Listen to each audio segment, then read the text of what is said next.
Welcome back to America's Firehouse Chefs. Let's get back into the kitchen at Boise Fire Station 7 with today's Firehouse chef, Brian Martin. He's cooking up a delicious feast featuring wild elk steak. Remember, we're shooting in an actual firehouse where a call could come at any time. So, Brian, we're going to make the hunter sauce now. Yes. All right, what do we do? What we have are some of the ingredients that we'll prepare for the sauce. And that's good. Not a quick Not one. us? Not us. Okay. Nope. So what we'll do now is prepare the Okay. mushrooms and the onion. When we make the sauce, we're going to add beef stock to it, and we're going to add thyme to it. And if we weren't in a fire station where we could have alcohol, we would add some red wine to it.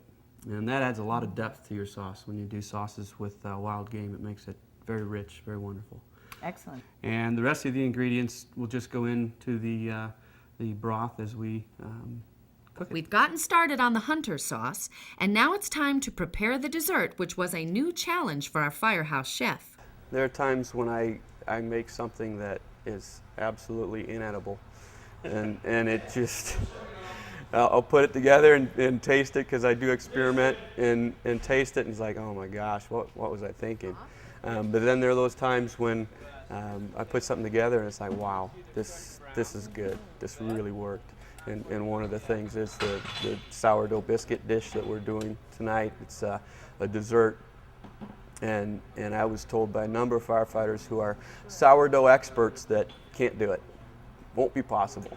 And I think I made it. Yeah, that was a challenge. You don't bring a challenge onto a firefighter, because he's going to try and meet it. So once we get our dry ingredients in, we take and mix those all together. And then from here, we take our lard, and actually we're going to be using vegetable shortening, and if you would, it's in the freezer over there. And I like to freeze that and get it cold, because that helps to keep it kind of together. So you get a nice consistency of about cornmeal when we're all done. We then go to our wet ingredients. And we have buttermilk, if you want to pour that in. So we make a little well in the center. Oh, well in the center. Oh, we can do that. Look at that. There you go. And then the sourdough starter. And we use a half a cup of the starter. So once this is all mixed, do we set it for a time, or?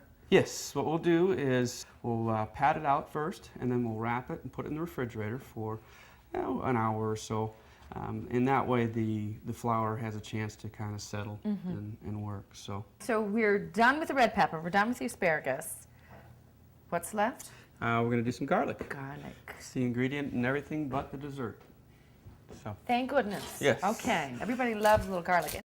So Brian, now that we have prepped everything, let's start cooking. What are we going to cook first? Well, first thing we'll start with is the sauce. We want that to simmer for a little bit to Okay. let the flavors meld into each other. So we'll need some butter. Is that us? We'll see. Transport should be right over here. We'll see if they ring us out.